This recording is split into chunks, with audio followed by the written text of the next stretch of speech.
enlisted for a number of years in Vietnam. As the Army of North Vietnam, the Communist North Vietnamese, came south and tried to take over the Free Republic of South Vietnam. Americans' involvement was initially very small, with just advisors. But over the course of the years, American involvement got much more deep, with hundreds of thousands of soldiers going to Vietnam and fighting the Communist North Vietnamese and the Viet Cong in the jungles of Vietnam, and also Laos and Cambodia. One of the prime pieces of equipment that was used during that war, supporting the United States Army, was the Bell UH-1 Iroquois helicopter, the Huey as it was known.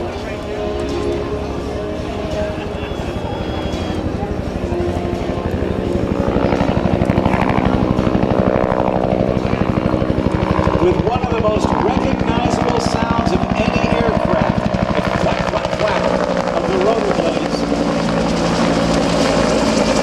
was unmistakable. Initially, it was used for transporting troops and materiel in the battlefield area.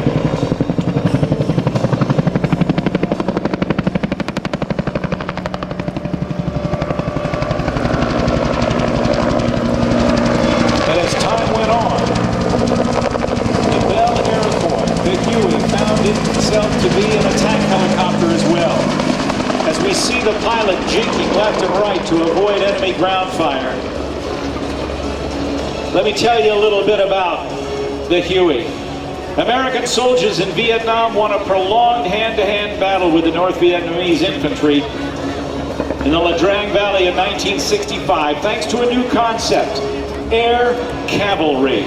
The Bell UH-1 Iroquois helicopter, or Huey, enabled air cavalry soldiers to move from one firefight to another by air, leapfrogging the enemy and seizing the advantage. The Huey revolutionized warfare, adding a new dimension in air mobility. At the start of the Vietnam War, it had already been proven that the helicopter could be useful to the infantry. And when the Bell UH-1 Huey joined the massive U.S. buildup in 1965, ground commanders were able to use the Huey to lift battalion-sized units from one battlefield to another. Thus was born the concept of air cavalry. It was made famous by the 1st Cavalry Division, Air Mobile. The Huey was a straightforward single-engine design with a crew of 2 pilots and a crew chief who also doubled as a door gunner. In combat, the UH-1 Hueys flew 3 distinct missions as slicks, troop transport, gunships, armed battlefield helicopters, and dust-offs, medical evacuation aircraft. The Huey was armed with a door-mounted, flexible 7.62mm M60 machine gun, and gunship versions actually carried rocket pods, grenade launchers, or 4 side-mounted guns. On the battlefield, a soldier might be put into action at an LZ or a landing zone by one Huey, given covering fire by another, and too often taken to a field hospital by a third. Powered by a 1,400 horsepower Avco Lycoming turboshaft engine, it had a cruising maximum speed of about 126 miles per hour. It could actually hover at altitudes above 15,000 feet with a 237-mile range at sea level. The rotor diameter, 48 feet. The length, 40 feet 5 inches, 12 feet high. And a rotor disc area of 1,809 square feet. Those of you who were around at that time, at the end of the war in 1972 and in 1973, may remember success of the UH-1 Iroquois helicopter led to the design of the world's first attack helicopter, designed from the skids up to to be a flying weapon.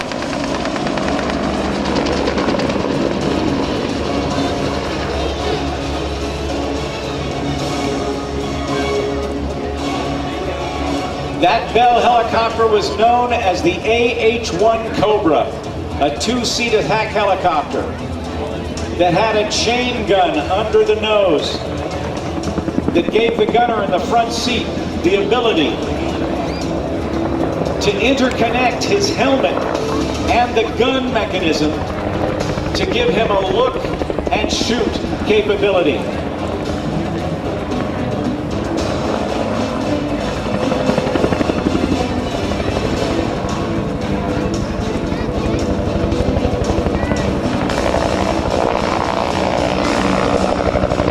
The unmistakable sound of the thwack, thwack, thwack of that rotor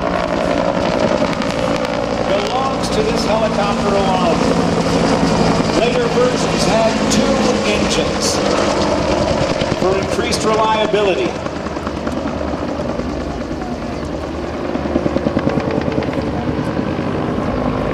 There were shorter versions of this as well.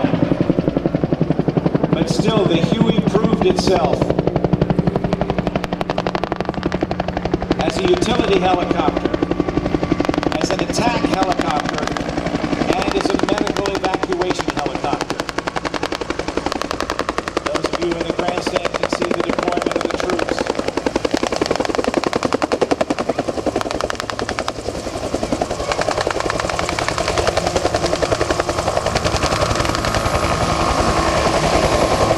Once they're out, the Huey will lift off, come back over to its base and deploy and pick up more troops and deploy them to the battlefield area.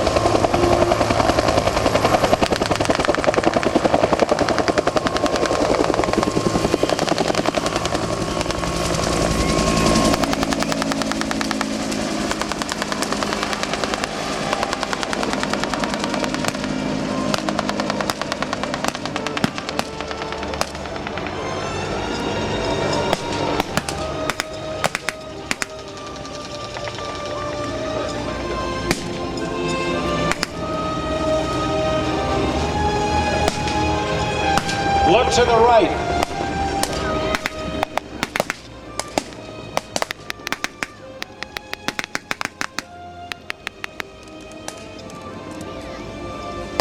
Now I'm going to play the music and let you listen only to the sound of the Iroquois, the Huey.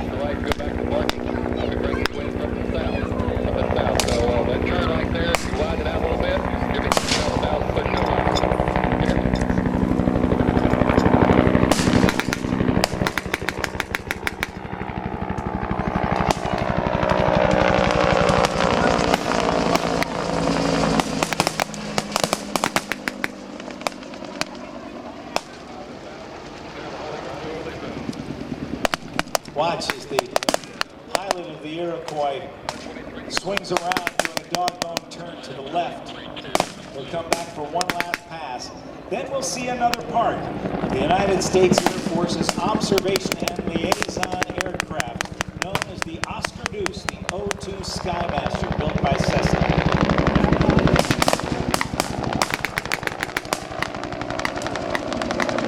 37 Skymaster. Interesting design. It's got an engine on the front and an engine in the back.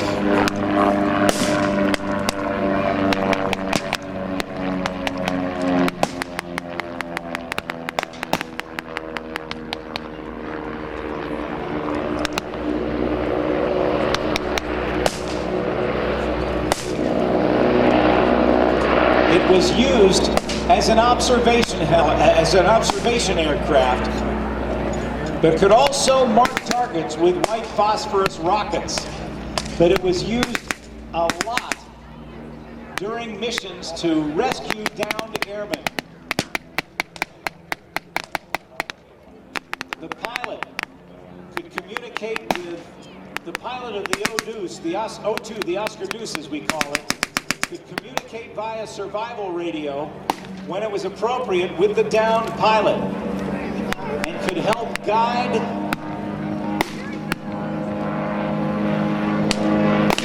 It could help guide other aircraft in.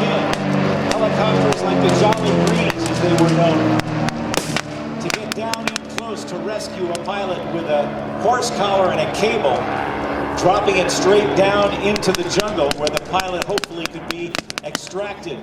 Other aircraft would be circling.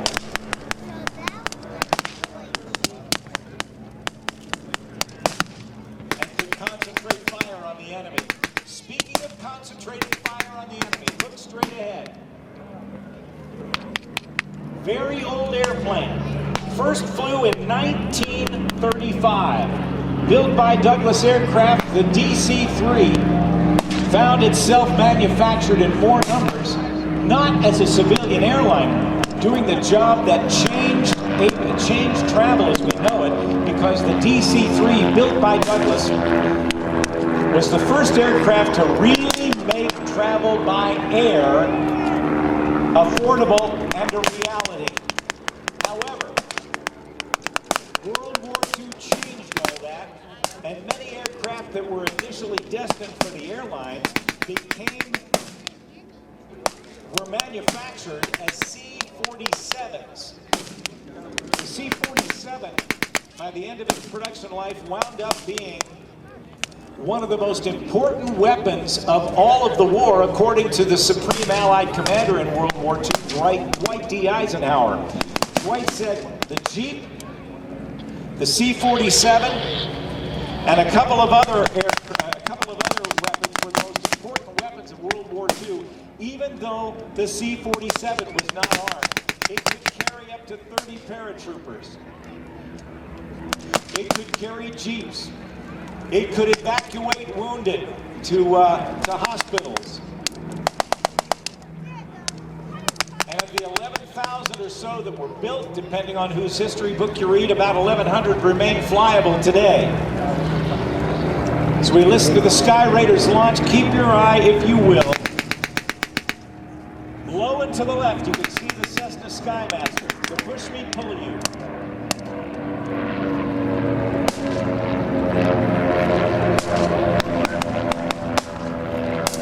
Thrust to make its way in and out of an unimproved and short airfield.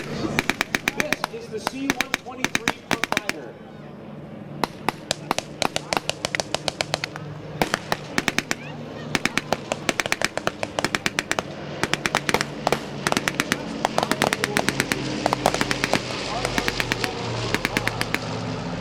Outside of that, extra fuel tanks.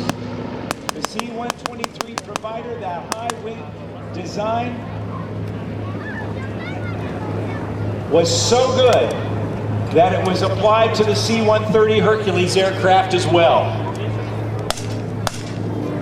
All of these aircraft, even in a jet war, you know, the first jet war was the Korean War between 1950 and 1953. Yet piston-driven aircraft still were used even in the Vietnam War. Low and to the left, the Oscar Deuce.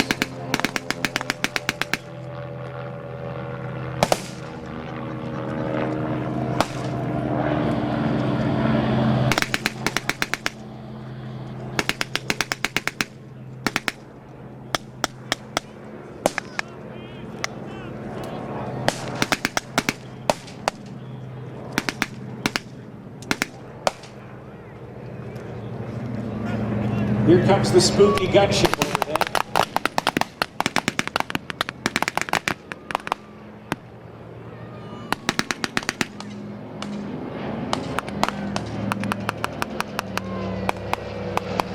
On D-Day, the C-47 carried hundreds of these aircraft, carried thousands of paratroopers. On that June 6th, 1944 invasion of Normandy, France, by the Allies, the German-held French territory. Some of those people never made it. I met a gentleman at an air show a few years ago who was a paratrooper on one of those C-47s on D-Day. Before he took off, he actually shook hands with Dwight D. Eisenhower. and was wished good luck by the Supreme Allied Commander, who later became President of the United States. Ralph Manley was his name. While he and about 25 other paratroopers on board that C-47 were inbound toward their drop zone, the aircraft was hit and went out of control. Ralph Manley was one of only 5 soldiers who were able to get out of that aircraft. The rest perished in the crash. The C-47 also towed gliders, the big Waco troop gliders that also carried, along with men, but also materiel, even jeeps. The Waco gliders were manufactured originally in Troy, Ohio, just north of Dayton. Waco was short for Weaver Airplane Company, and those gliders were built there and towed by C-47s.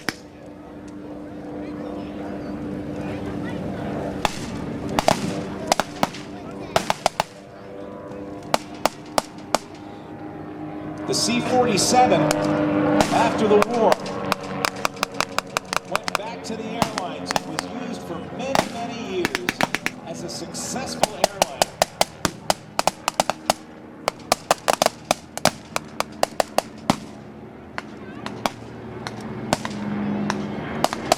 And experiments with the gunship concept actually for the United States began in the early 1960s. Some U.S. Air Force generals were skeptical at first, concerned that an aircraft in such a position would be vulnerable to enemy fire. However, as the first armed C-47s began to fly combat missions in Vietnam in late 1964, the concept proved its worth.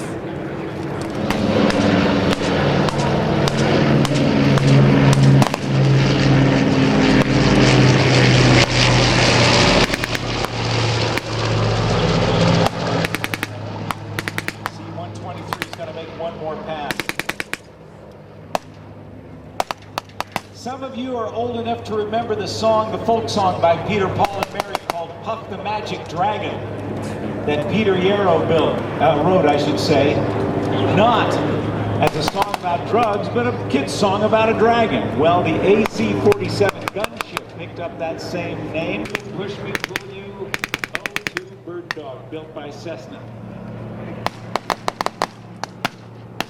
The AC-47 that we see way out in front of us turning inbound now was the first exponent of the gunship concept. Flying a pylon turn to fire down on a target using a fuselage port side-mounted rotary miniguns.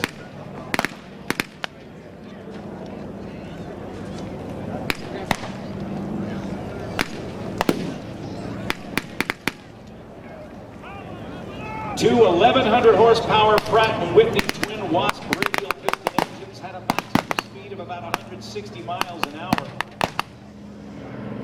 a range of 1,600 miles.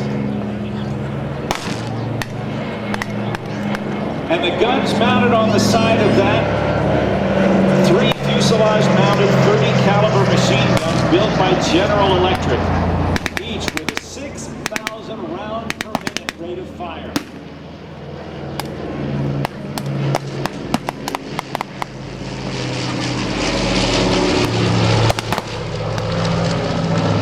After the success of the on the tail fin.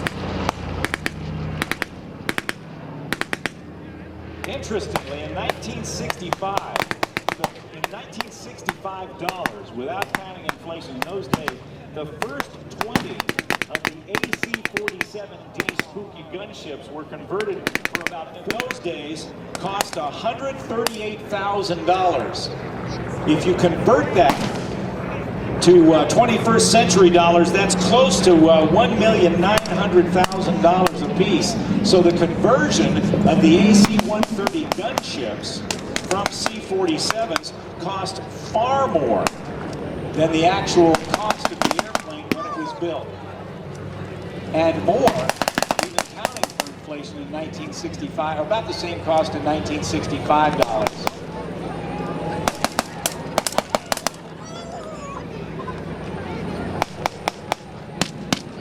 Gears down. If you look to the right, you can see the wheels down on the AC-47. And we're about to bring in the able dogs here in just a couple of minutes. Look at the nose down, if you can see it, of the C-123 provider. It's almost doing a tactical approach. Watch for the nose to pitch back up just before it touches down. That's the way that they flew those, and did the same thing with C-130 Hercules aircraft to get it down quickly so it would be less vulnerable to attack over the airfield and get it stopped. One of the things the C-130 Hercules had built into it was not only the four engines, but they were turboprop engines, jet engines turning a propeller, and they could actually change the angle or the pitch of the blade so the C-130 could back up on the runway.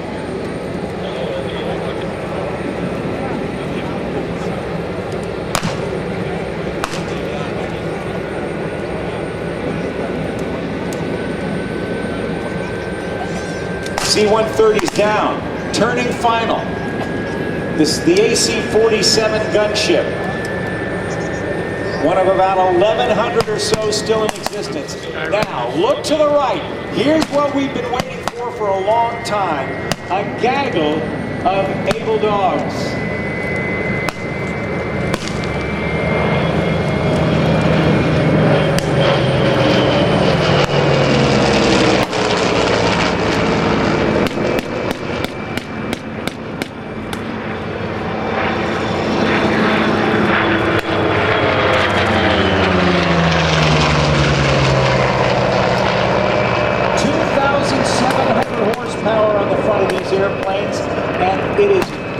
Very challenging to figure out the designation, 81, 84, 85, AE1, 80, whatever it happens to be. We're going to call them Skyraiders or able dogs, but look at what's mounted under the wings of this one.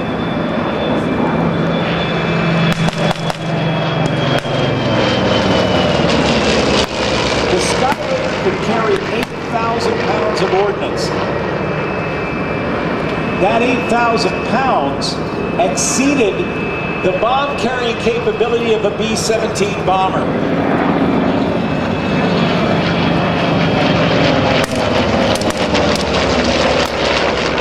The Douglas Skyraider, formerly the AD, they call it the A-1, was an American single-seat attack aircraft that saw service between the late 1940s and the early 1980s.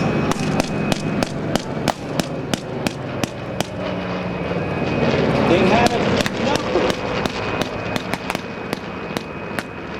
of nicknames, one of which was SPAD, after the French World War I fighter.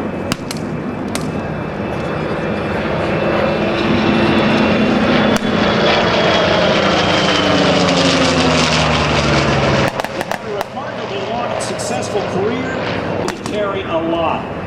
The Navy in World War II had a requirement for a carrier-based, single-seat, long-range, high-performance dive and torpedo bomber.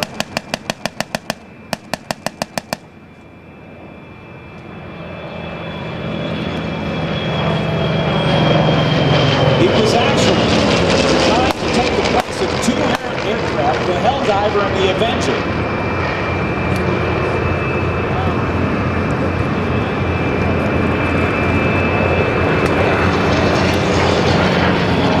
Just passing, look, a single seat cockpit. Look at the follow-on. A very different cockpit arrangement. Look at how big the canopy and cockpit area are. I've nicknamed that the wide body, okay? Here's another wide body.